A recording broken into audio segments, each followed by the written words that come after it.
अस्सलाम वालेकुम my family, कैसे हैं आप सब लोग। उम्मीद करती हूँ सब ठीक ठाक, खुशहाल और सेहतमंद होंगे। आज हम बनाने जा रहे हैं बहुत ही मज़ेदार किस्म का creamy pasta macaroni. Creamy pasta macaroni जो है ये मैं स्पैगेटीज़ के साथ बनाऊंगी और बहुत ही डिफरेंट रेसिपी है। आपने स्किप नहीं करनी है, पूरी रेसिपी देखनी है। यहाँ पर दूसरी तरफ मेरे आप देख रहे होंगे वेजिटेबल्स बॉयल हो रही हैं बड़े पतीले में, और इस तरफ जो है ना मैंने अभी इस बर्तन में 2 चम्मच ऑयल के ऐड कर दिए हैं। और मैंने दही और चिकन जो है ना वो टिक्का मसाला मैरिनेट करके ऑलरेडी रखा हुआ था। चिकन मेरे पास बोनलेस था जो मैंने रखा हुआ है। ये सारे का सारा एज इट इज़ मैं इसमें ऐड कर दूँगी। हमने इसमें दही लाजमी डालना है। आपने चाहे 1 दिन पुराना हो या 2 दिन पुराना हो, लेकिन दही आपने इसमें लाजमी डालना है। उससे एक बहुत अच्छा सा टेस्ट और क्रीमी सा इसका टेक्सचर बनेगा और ग्रेवी बहुत अच्छी हमारी जो है ना पास्ता की बनेगी। अब इसमें हम लोगों ने टमाटोज़ ऐड कर देने हैं और सब्ज़ मिर्चें ऐड कर देनी है।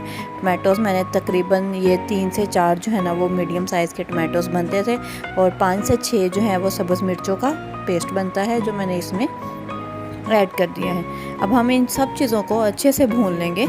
मीडियम सी फ्लेम रखनी है, आपने फ्लेम हाई नहीं रखनी है, अदरवाइज़ जो दही ने पानी छोड़ा है वो सारा जो है ना वो ख़त्म हो जाएगा, लेकिन हमारा चिकन जो है ना वो गलेगा नहीं। हम लोगों ने बेसिक पर्पज़ ये था कि चिकन को गलाएं, और तकरीबन 3 से 4 मिनट के बाद हमारा दही जो है वो आप देख सकते हैं बिल्कुल वैजिटी सी है, लेकिन इसमें चिकन जो है वो गलना शुरू हो चुका है। इस स्टेज पर मैं क्या करूँगी, मैंने इसमें हरी चटनी जो बनाई हुई होती है, जिसकी रेसिपी मैं ऑलरेडी आपके साथ शेयर कर चुकी हूँ, उसको मैं इसमें ऐड करूँगी। तकरीबन 2 चम्मच जो है ना वो भर के मैंने इसमें ऐड कर देने हैं। हरी चटनी का लिंक जो है वो मैं डिस्क्रिप्शन में ऐड कर दूँगी। आप लोगों ने अगर नहीं देखी हुई है तो ज़रूर उसे विज़िट कीजिएगा। वो चटनी जो है मैं तकरीबन अपनी मोस्टली इस तरह की रेसिपीज़ में ऐड करती हूँ, और बहुत ही मज़ेदार किस्म का इसका टेस्ट आता है, और बहुत ज़बरदस्त सा एक ट्विस्ट भी होता है, हमारे खाने में आ जाता है। तो आप लोग इसको ज़रूर ट्राई कीजिएगा, इंशाल्लाह आप लोगों को बहुत पसंद आएगा ये ट्विस्ट भी।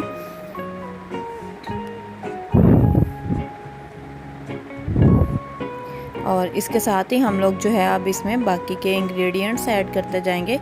सबसे पहले मैं इसमें सॉसेस ऐड करूँगी। सॉसेस में मैं ऑलरेडी आपको बताती रही हूँ काफ़ी बार कि मैं इसमें हॉट सॉस ऐड करूँगी, और यहाँ पर सबसे पहले मैंने सिरका ऐड किया है 1 टेबल स्पून।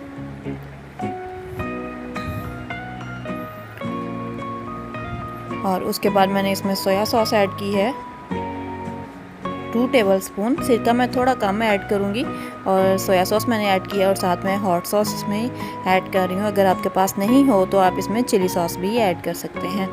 और मैंने इन सब चीज़ों को अच्छे से मिक्स कर लेना है, और अब हम लोग इन चीज़ों को भुनाई के लिए रख देंगे।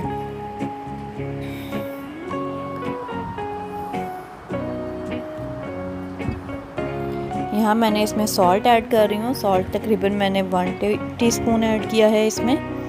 आप अपने टेस्ट के अकॉर्डिंगली कम या ज़्यादा भी कर सकते हैं। मैं इसे थोड़ा सा तीखा और स्पाइसी बना रही हूँ, आप लोग चाहें तो कम भी ऐड कर सकते हैं। इसके साथ ही मैंने इसमें जिंजर गार्लिक पाउडर ऐड कर रही हूँ, तकरीबन 1 टीस्पून, हाफ टीस्पून मैंने दोनों ऐड किए हैं मिक्स करके। तो आप लोग ये इसमें ऐड कर दीजिएगा। हम लोग इसमें फ्रेश जो है ना वो जिंजर और गार्लिक ऐड नहीं कर रहे हैं। स्टिल हम लोगों ने सिर्फ इसमें पाउडर ही ऐड किया है। उसका पर्पस ये था कि पाउडर जो है ना वो एक बहुत स्ट्रॉन्ग सा अपना एसेंस छोड़ देता है खाने में, बहुत ज़बरदस्त सा उसका टेस्ट आ जाता है। अगर हम लोग इसमें जिंजर गार्लिक ऐड करते तो क्या होना था, वो एक ब्राउनिश सा कलर आ जाना था। अब हमने यहाँ पर इसमें जो है वो कुटी लाल मिर्च ऐड कर रही हूँ मैं 1 टीस्पून मैंने इसमें ऐड की है। अगर आप लोगों ने तीखा इसको बनाना हो तो आप ऐड करिएगा, अदरवाइज़ आप इसको स्किप कर सकते हैं। अगर आप लोग अभी तक मेरे चैनल को सब्सक्राइब नहीं किया है तो इस स्टेज पर आकर मेरे चैनल को सब्सक्राइब कर लें। अगर मुझे फेसबुक से देख रहे हैं तो मेरे पेज को फॉलो कर लें। मेरी वीडियो को आप लोग जो है आप देख सकते हैं कि यहाँ पर मसाला जो है वो अच्छे से भून चुका है, पानी खुश्क हो चुका था। जब पानी खुश्क हो गया तो मैंने इसमें वेजिटेबल्स जो बॉयल की थी, जिसमें आलू थे, गाजरें थी और मटर थे, मैंने ये ऐड कर दिए हैं इसमें, और इन्हें अच्छे से मैं मिक्स कर लूँगी। मेरी वीडियो को लाइक और शेयर करना मत भूलिएगा। कमेंट बॉक्स में अपने सजेशन भी ज़रूर दीजिएगा। आप स्पैगेटी पास्ता जो है वो किस तरह से बनाते हैं मुझे ज़रूर बताइएगा। यहाँ बर्तन थोड़ा छोटा पड़ रहा था, इसलिए मैंने इसे बड़े बर्तन में शिफ्ट कर दिया है। और ये देखें हमारी वेजिटेबल्स के कितना अच्छा सा कलर आ चुका है। ग्रीन सा कलर जो है वो बहुत स्ट्रॉन्ग सा इसमें आ रहा है। यहाँ जो है ना अब आप देख सकते हैं कि वेजिटेबल्स बिल्कुल ड्राई ड्राई सी लग रही हैं, तो हमने इसे हल्का सा ग्रेवी वाला टच देना था, बहुत ज़्यादा नहीं मैं दूंगी इसमें। इस तरह से थोड़ा इसको पहले मिक्स करके हम लोग देख लेंगे। अगर तो ये बहुत ड्राई होगी तो मैं इसमें जो हमारा पास्ता का जो होता है ना स्टॉक, वो मैं इसमें ऐड कर रही हूँ। ये लाजमी आप ऐड कीजिएगा, इससे बहुत अच्छा एक टेस्ट आ जाता है हमारे पास्ता में। जो भी आप मैक्रोनी या फिर आप स्पैगेटी बॉईल करते हैं तो उसका थोड़ा सा स्टॉक बचा के रख लिया करें, वो आप इसमें ज़रूर ऐड किया करें। आप खुद फील करेंगे कि आपकी स्पैगेटी जो है ना वो बहुत एक अच्छा सा टेस्ट आएगा। और इस स्टेज पर जो है ना मैंने अब इसमें स्पैगेटीज़ और मैक्रोनी जो है ना वो ऐड कर देनी है। अच्छा, मेरी मैक्रोनी के साथ कुछ मिसहैप हो गया, वो ये कि यहाँ से जो है वो हमें इटालिया की या कोई भी मैक्रोनी नहीं मिल रही थी, तो जो मिली है वो बिल्कुल ही एक बॉयल करते हुए ना बहुत नरम सी हो गई है, आप देख सकते हैं इस वीडियो में।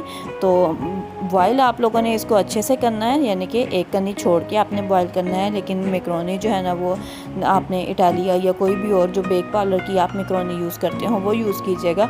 यहाँ से फिल वक्त हमें कोई और मिल नहीं रही थी, तो जो मिली हमने उसी पर ही गुजारा कर लिया। तो ये कुछ इस तरह से हमारी जो है ना मैक्रोनी अभी रेडी होने वाली है। अब हम लोगों ने इसमें एक बहुत ही अच्छा सा ट्विस्ट लेके आना है। मैं इसमें ऐड कर रही हूँ फ्रेश क्रीम। अगर आपके पास फ्रेश क्रीम ना हो तो आप इसमें जो है ना वो भलाई को अच्छे से मिक्स करके आप वो भी ऐड कर सकते हैं। और आप यकीन करें इससे इतना अच्छा सा टेस्ट आया था। मैंने सिर्फ 2 से 3 चम्मच ही इसमें ऐड किए थे, बहुत ज़्यादा ऐड नहीं किया था, लेकिन एक क्रीमी सा टेक्सचर जो है ना वो इतना मज़ेदार सा ट्विस्ट आ गया था हमारी मैक्रोनी पास्ता में, बहुत मज़ेदार लगा था ये। आप लोग इसे घर में ज़रूर ट्राई कीजिएगा, आप लोगों को बहुत पसंद आएगा। बहुत हल्के हाथों से मैं इसे मिक्स कर रही हूँ ताकि हमारी जो मैक्रोनी है वो और टूट ना जाए, क्योंकि वो पहले से ऑलरेडी बहुत नरम हो चुकी है। तो इसलिए इसको बहुत एहतियात से हम लोगों ने अब मिक्स करना है। आप लोग जो भी मैक्रोनी यूज़ करें उसे बहुत एहतियात से मिक्स कीजिएगा। 1 से 2 मिनट उसको इस तरह से मिक्स करते रहिएगा। फ्लेम मैंने यहाँ पर बंद कर दी हुई है और हमारी जो पास्ता मैक्रोनी है वो रेडी हो चुकी है। और इसकी जो लास्ट लुक है वो मैं आपको दिखाती हूँ, आप लोगों को बहुत पसंद आएगी।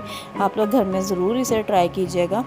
और ये बहुत मज़ेदार, बच्चों के लिए बहुत ही अच्छी और बहुत ही टेस्टी सा एक जो है ना मील रेडी हो जाएगा। मुझे दुआओं में याद रखिएगा। मिलते हैं नेक्स्ट किसी अच्छी सी रेसिपी के साथ। अल्लाह हाफिज़।